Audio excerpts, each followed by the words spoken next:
अस्सलाम वालेकुम नाजरीन, अपनी दुनिया टीवी के साथ मैं हूँ शेज़ा मलिक।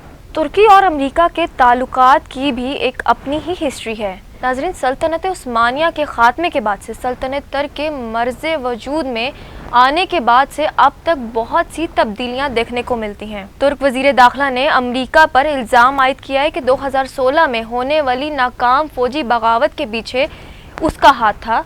ये बयान ऐसे वक्त में आया जब तुर्की और अमेरिका के ताल्लुकात में मसाइल इस नहज पर हैं कि दोनों नेटो इत्तेहादी जुदा हो सकते हैं। लेकिन नाजरीन, इससे कबल तुर्की इस बगावत का इल्ज़ाम अमेरिका में मुकीम तबलीगी रहनुमा फताहुल्लाह गुलन पर आयद करता रहा है।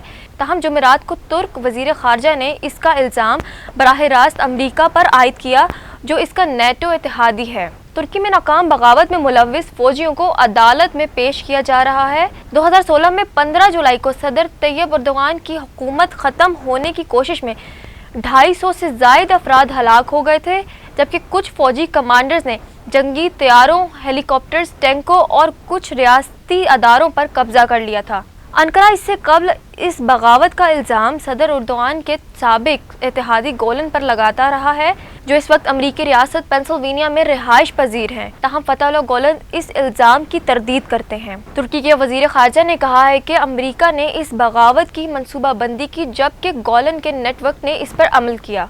इसका मज़ीद कहना था कि यूरोप इस पर बहुत खुश था। अमेरिका 15 जुलाई की बगावत के पीछे था और फताहुल्लाह गुलन की तहरीक इस पर अमल कर रही थी। अनकरा इस वक्त अमेरिका से अपने ताल्लुकात की बहाली की कोशिशें कर रहा है, जिसने गुज़श्ता साल रूस दफ़ाई निज़ाम खरीदने पर अनकरा पर पाबंदियां आयद कर दी थीं। दूसरी जानब यूरोपीय यूनियन ने भी यूनान से तनाज़े पर तुर्की को पाबंदियों की धमकी दे रखी है। तुर्की हाल ही हफ्तों में इस बात का आदा कर चुका है कि वो यूरोपीय यूनियन के साथ मस्बत ताल्लुकात रखना चाहता है और सदर जो बाइडन के तहत अमेरिका के साथ ताल्लुकात में बेहतरी का ख्वाह है। इस नाकाम बगावत के बाद तुर्की में 2,92,000 से ज़ायद अफराद को हिरासत में लिया गया, जिन पर गोलन से ताल्लुक का इल्ज़ाम है, जबकि 1.5 लाख से ज़ायद सरकारी मुलाजमीन को बरतरफ कर दिया गया।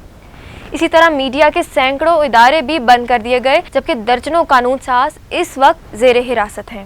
नाज़रीन, रिपोर्ट्स के मुताबिक अमेरिका के शाम से फौरी इनखला और तुर्की के साथ इसके बिगड़ते ताल्लुकात के बाद अमेरिकी हुकाम अभी तक तुर्की में अनकरलक एयरबेस में मौजूदा अमेरिका के 50 जोरी हथियारों से मुतल्लिक कोई हिकमत अमली तय करने में मुश्किलात का शिकार हैं। अमेरिकी हुकाम ने तनबीह किया कि तुर्की की शाम में फ़ौजी कार्रवाई के बाद तुर्की में मौजूद 50 अमेरिकी जौहरी बम यरगमाल बन चुके हैं। अमेरिकी इस सूरत हाल का सफारती हल तलाश करने की कोशिश कर रहा है। शुमाली शाम से अमेरिकी फ़ौज के इनखला के बाद से पैदा होने वाले खिला को तुर्की और रूस पर कर रहे हैं, जिसके बाद खत्ते में मौजूदा अमरीकी इत्तेहादी कर्दो नकल मकानी पर मौजूद हैं। आलमी बरादरी इस मामले में तशवीश का इजहार कर रही है। नाज़रीन, यहाँ ये बात भी अहम है कि बरादर मुल्क तुर्की के सदर एर्दोगान ने 1 माह कबल ही कहा था कि ये नाकाबिल कबूल है कि तुर्की को 1980 में दस्तखत करदा जोहरी अदम फैलाव के मुआहदे के तहत हथियार बनाने की इजाज़त नहीं दी जा रही, लेकिन इसके बावजूद तुर्की की कार्रवाई अभी तक जारी है। अनकरा की जानिब से शुमाली शाम में मजीद इलाके पर दावे किए जाने का अमल बढ़ता जा रहा है और कर्द जंगजोओं को निशाना बनाया जा रहा है, जिसकी वजह से वो अमेरिका की दुश्मन शामी हुकूमत से इत्तेहाद करने पर मजबूर हो चुके हैं ताकि वो मुकम्मल तबाही से बच सकें। इस सूरत हाल के दौरान कुर्दों ने दाइश जंगजुओं के कैद खानों को भी यूं ही छोड़ दिया, जिसकी वजह से चंद दिन में सैकड़ों दाइश जंगजुआन कैद खानों से फरार हो चुके हैं। अक़वाम मुत्तहिदा के मुताबिक अभी तक हज़ारों अफराद नकल मकानी कर चुके हैं। जंगी जराइम के इल्ज़ामात के दौरान दर्जनों अफराद हलाक होने की भी इतलात हैं। देरेस्ना रूस भी इस इलाके में अपनी अहमियत बढ़ा रहा है, जहाँ पहले अमेरिका को अहम समझा जा रहा था। रूस तुर्की और शाम के दरमियान सालसी का किरदार अदा करके इस खला को पुर करने की कोशिश कर रहा है। तुर्की ने वाज़ेह किया है कि अमरीकी पाबंदियों के बावजूद वो रूस से दिफाई S-400 मिसाइल सिस्टम खरीदने से पीछे नहीं हटेगा। तुर्की के वज़ीर ख़ारजा ने तुर्क टीवी को दिए गए इंटरव्यू में कहा कि तुर्की पाबंदियों के खिलाफ जवाबी पाबंदियां भी आयद करेगा और अभी उनके हवाले से जायजा लिया जा रहा है। तुर्क वज़ीर ख़ारजा का कहना था कि तुर्की पर पाबंदियां आयद करने का फैसला सियासी और कानूनी तौर पर गलत है और ये तुर्की की खुद मुख्तियारी पर हमला है। उनका मजीद कहना था कि ऐसे इक़दामात से इनकरा को कोई फ़र्क नहीं पड़ेगा। याद रहे कि गुज़श्ता साल रूस से S-400 फ़िज़ाई दिफ़ाई निज़ाम खरीदने पर अमरीका ने तुर्की पाबंदियां आयद करने का اندیا دیا جس کی وجہ سے دونوں نیٹو اتحادیوں کے مابین پہلے سے اتار چڑھاؤ کے شکار تعلقات مزید بگڑنے کا امکان ہے۔ ترک وزیر دفاع نے نئی امریکی انتظامیہ سے روسی دفاع نظام کی خریداری کے تناظر میں ترکی پر پابندی لگانے کے فیصلے پر نظر ثانی اور انقرہ کے ساتھ مذاکرات بحال کرنے کا مطالبہ کیا۔ یہ درخواست ایسے وقت پر سامنے آئی جب واشنگٹن نے واضح کر دیا کہ انقرہ کی جانب سے روسی ٹیکنالوجی ترک نہ کرنے کی صورت میں پابندیوں میں نرمی نہیں برتی جائے گی۔ اخباری نمائندوں سے بات کرتے ہوئے ترک وزیر دفاع نے اس سوال کا جواب نہیں دیا کہ کیا ترکی امریکی دباؤ پر روسی S-400 نظام کو ترک کرنے پر غور کرے گا یا نہیں، تاہم انہوں نے کہا کہ انہیں امید ہے کہ اس مقام پر پہنچنے سے پہلے مشترکہ دانش مندی کے ذریعے اس کا حل تلاش کیا جا سکے گا۔ ترکی کے ماسکو کے S-400 کی دوسری کھیپ حاصل کرنے پر بات چیت جاری ہے۔ امریکہ نے دسمبر میں کاٹسا نامی اپنے قانون کے تحت 4 اعلیٰ ترین ترک عہدیداروں پر ان پابندیوں میں ترک دفاع صنعت کے برآمدی لائسنس پر پابندی لگانا بھی شامل ہے، اور یہ پہلا موقع تھا جب امریکہ نے کسی نیٹو اتحادی کو سزا دینے کے لیے اس قانون کا استعمال کیا۔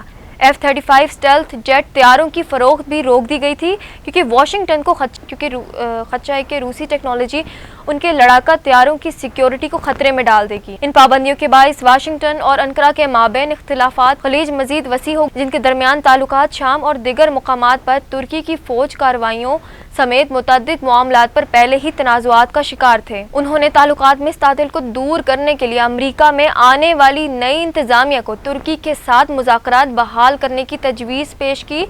ترکی کا موقف ہے کہ S-400 دفاعی نظام نیٹو یا F-35 کو متاثر نہیں کرے گا۔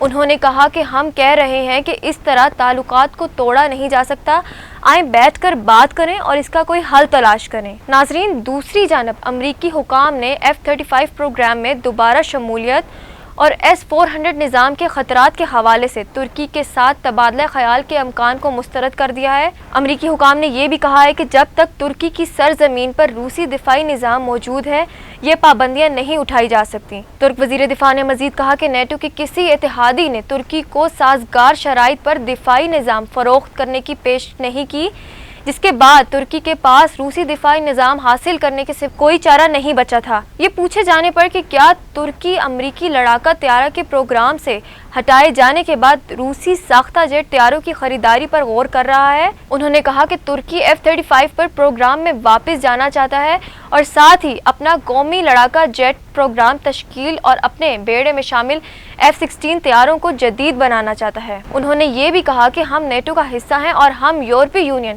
اور امریکہ کے ساتھ کھڑے ہیں، لہٰذا ہم اپنے دفاع اور سلامتی کے لیے یورپ کے ساتھ، امریکہ اور نیٹو کے ساتھ تعاون جاری رکھنا چاہتے ہیں۔